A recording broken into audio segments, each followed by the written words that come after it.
الحمد لله رب العالمين الصلاة والسلام على أشرف الأنبياء والمرسلين أما بعد أعوذ بالله من الشيطان الرجيم بسم الله الرحمن الرحيم الرجال قوامون على النساء مرد نگران ہیں عورتوں پر بما فضل اللہ بعضهم على بعض اس وجہ سے کہ فضیلت دی ہے اللہ نے بعض کو ان میں سے بعض پر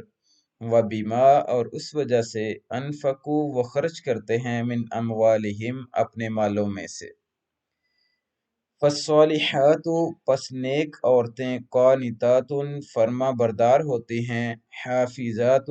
حفاظت کرنے والی ہوتی ہیں للغیبی غیب میں بما حفظ اللہ جو جس طرح حفاظت کی ان کی اللہ نے واللاتی اور ان عورتوں کے بارے میں تخافونا تم ڈرتے ہو نشوزہن ان کی نافرمانی سے فعظوہن تو انہیں نصیحت کرو وہجروہن اور انہیں الگ کر دو فی المضاجع بستروں میں وضربوہن اور انہیں مارو فإن اطعنکم پس اگر وہ اطاعت کریں تمہاری فلا تبغوا علیہن سبیلا پس نہ تلاش کرو ان پر کوئی رستہ ان اللہ بے شک اللہ کان علیٰ کبیرا ہے بہت بلند و بالا بہت بڑا الرجال قوامون علی النساء مرد نگہبان ہیں عورتوں پر اللہ رب العزت نے مردوں کو عورتوں کا نگران مقرر کیا ہے اور اس کی کچھ وجوہات بیان کی ہیں جن میں سب سے پہلی وجہ تو اللہ تعالیٰ نے یہ بتائی کہ یہ فضیلت انہیں اللہ نے بخشی ہے جتنے بھی نبی آئے ہیں وہ سارے کے سارے مردوں میں سے تھے اور شرعی طور پر بھی کوئی حکمران اگر ہو تو وہ مردوں میں سے ہی ہو سکتا ہے حضور نبی کریم صلی اللہ علیہ وسلم نے فرمایا وہ قوم وہ لوگ کبھی فلاح نہیں پا سکتے جو اپنا ولی کسی عورت کو بنا لیں یہ بخاری میں حدیث موجود ہے دوسری فضیلت جو بیان ہوئی ہے مردوں کی افضلیت کی وہ یہ ہے کہ مرد عورتوں پر اپنا مال خرچ کرتے ہیں جیسے حق مہر نان و نفقہ اور دیگر ضروریات کا پورا کرنا اسی بنا پر مرد کو عورت پر سردار مقرر کیا گیا ہے اس لیے عورت کو مرد کی اطاعت کرنا پڑے گی اور اس کے بال بچوں کی پرورش اور اس کے مال کی حفاظت عورت کی ذمہ داری ہے اب اس کے بعد اللہ رب العزت نے نیک عورتوں کی خصوصیات بیان فرمائی ہیں بس جس عورت میں یہ خصوصیات نہ ہوں وہ نیک نہیں ہوتی اور ان خصوصیات میں سر دست اللہ رب العزت نے اپنے شوہر کی فرما برداری کو قرار دیا ہے آپ صلی اللہ علیہ وسلم نے فرمایا اگر اللہ کے علاوہ کسی کو سجدہ کی اجازت ہوتی تو میں بیوی کو حکم دیتا کہ وہ اپنے شوہر کو سجدہ کرے اب اس سے زیادہ شوہر کی فرما برداری کی اور کیا تلقین ہو سکتی ہے پھر فرمایا کہ وہ اپنے شوہر کی عدم موجودگی میں اس کے مال اور اپنی عزت کی اس طرح حفاظت کریں گی جس کی حفاظت کا اللہ نے انہیں حکم دیا ہے رسول اللہ صلی اللہ علیہ وسلم نے فرمایا بہتر عورت وہ ہے کہ جب اس کا خامد اس کی طرف دیکھے تو وہ اسے خوش کرے اور جب اسے حکم دے تو وہ بجا لائے اور جب کہیں باہر جائے تو اپنے نفس کو برائی سے محفوظ رکھے اور اپنے خامد کے مال کی حفاظت کرے اور پھر یہ والی آیت تلاوت فرمائی اس کے بعد اللہ رب العزت فرماتے ہیں جن عورتوں کی سرکشی کا تمہیں خوف ہو یا جو تم سے بلند ہونا چاہتی ہوں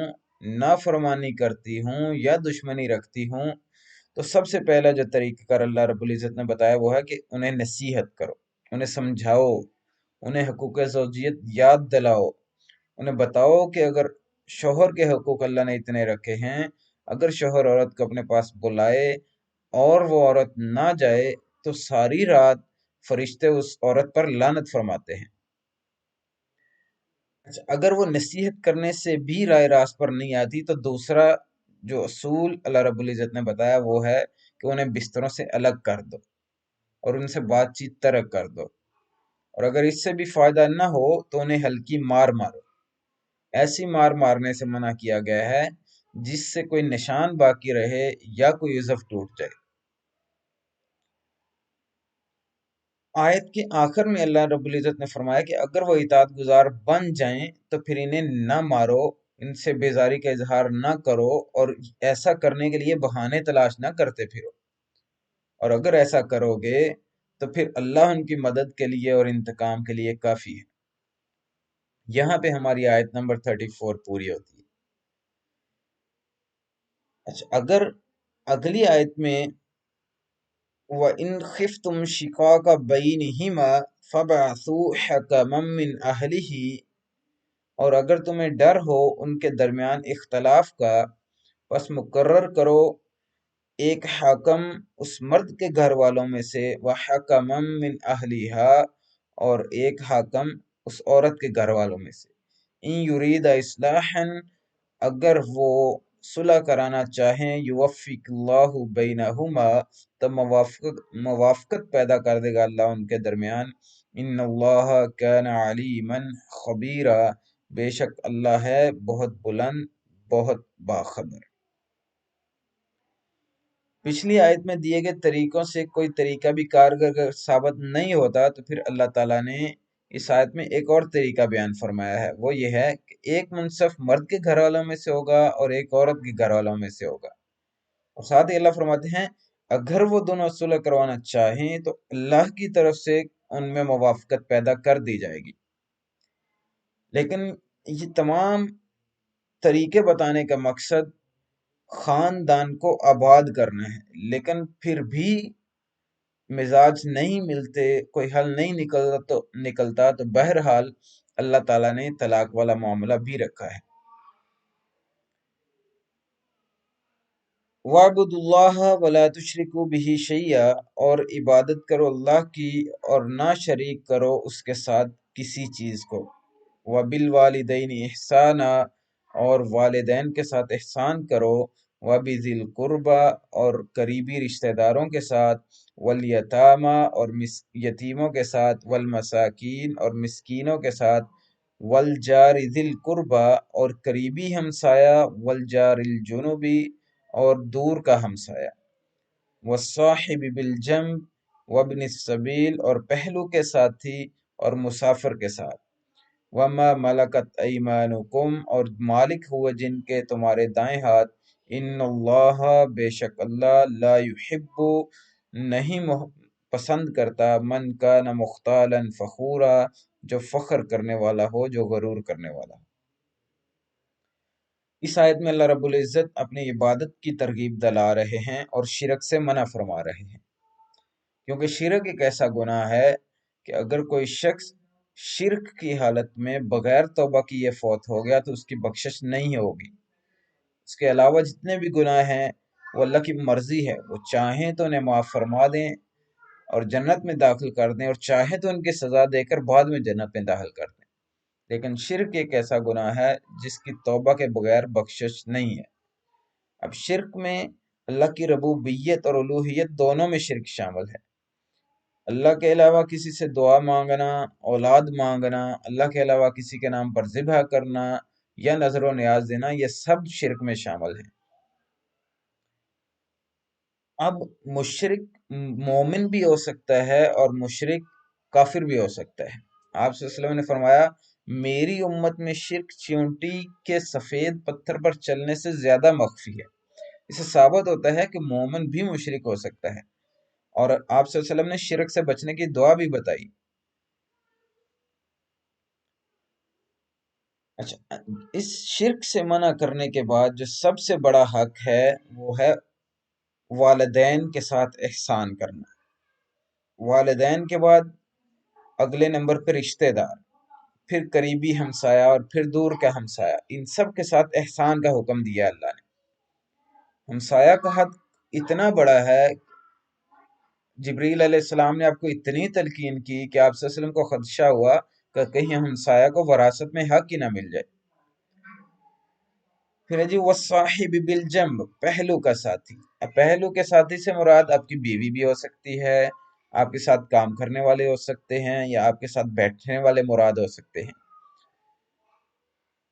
وما ملکت ایمانکم، یہاں سے مراد آپ کے ماتحت وہ غلام بھی ہو سکتے ہیں، وہ لونڈی بھی ہو سکتی ہے، یا کوئی خادم بھی ہو سکتی ہے۔ پھر آخر میں اللہ نے فرمایا اللہ تکبر کرنے والے، فخر اور غرور کرنے والے کو پسند نہیں کرتے۔ مطلب اس کا یہ ہے، جو شخص فخر اور غرور کرتا ہو وہ دوسروں کے ساتھ احسان کرنے والا نہیں ہو سکتا، وہ اوپر دیے گئے تمام لوگوں میں سے کسی کے ساتھ بھی احسان نہیں کرے گا۔ مطلب اس کا سیدھا سیدھا یہ ہے کہ وہ توحید پرست بھی نہیں ہوگا، کیونکہ وہ اپنے آپ کو اللہ اور اس کے رسول سے بالا تر سمجھنا شروع ہو گئے۔ پھر اگلی آیت میں جی الذین یبخلون، وہ لوگ جو بخل کرتے ہیں، وَيَأْمُرُونَ النَّاسَ بِالْبُخْلِ، اور حکم کرتے ہیں لوگوں کو بخل کا، وَيَكْتُمُونَ، اور روکتے ہیں، مَا آتَاهُمُ اللَّهُ مِنْ فَضْلِهِ، جو دیا انہیں اللہ نے اپنے فضل سے، وَأَعْتَدْنَا، اور تیار کیا ہے ہم نے، لِلْكَافِرِينَ، کافروں کے لیے، عَذَابًا مُهِينًا، عذاب دردناک۔ اچھا، یہ یہاں پہ الذین کا اشارہ پیچھے انہی لوگوں پہ ہے جو فخر اور غرور کر رہے ہیں، پچھلی آیت میں جن کا فخر اور غرور کے ساتھ تعلق ہے۔ پچھلی آیت میں اللہ نے توحید اور شرک سے بچنے کے بعد احسان کا حکم فرمایا تھا، اور فخر اور غرور کرنے والے کو اللہ پسند نہیں کرتا۔ اس آیت میں اللہ رب العزت تکبر اور فخر کرنے والے کی مزید علامتیں بیان کر رہے ہیں، اور وہ یہ ہیں کہ یبخلون، وہ بخل کرتے ہیں اور لوگوں کو بھی بخل کا حکم دیتے ہیں، اور دوسرا وہ اس چیز کو روک لیتے ہیں جو انہیں اللہ نے دی ہے اپنے فضل سے۔ یہاں پہ مراد وہ رزق، وہ مال جو اللہ نے انہیں دیا ہے اپنے فضل سے، اس کو اپنے تک روکے رکھتے ہیں، وہ لوگوں میں تقسیم نہیں کرتے۔ یہ مال، یہ انسان کا جسم اور دنیا میں جو کچھ بھی ہے، یہ سارا اللہ کا دیا ہوا ہے اور اللہ ہی کا ہے یہ۔ تو انسان کو چاہیے وہ اس کو تقسیم کرے، اور صرف خود ہی اس پہ سانپ بن کے نہیں بیٹھا رہے۔ اور جو یہ سب نہیں کرتے تو انہیں اللہ تعالیٰ نے کہا ہے کافر قرار دیا ہے۔ آج کے آخر میں فرمایا وَأَعْتَدْنَا لِلْكَافِرِينَ عَذَابًا مُهِينًا، تو مطلب انہیں کافر بول کے پھر بتایا کہ انہیں عذاب کی وعید بھی سنائی جا رہی ہے، وَالْعِیَاذُ بِاللَّہ۔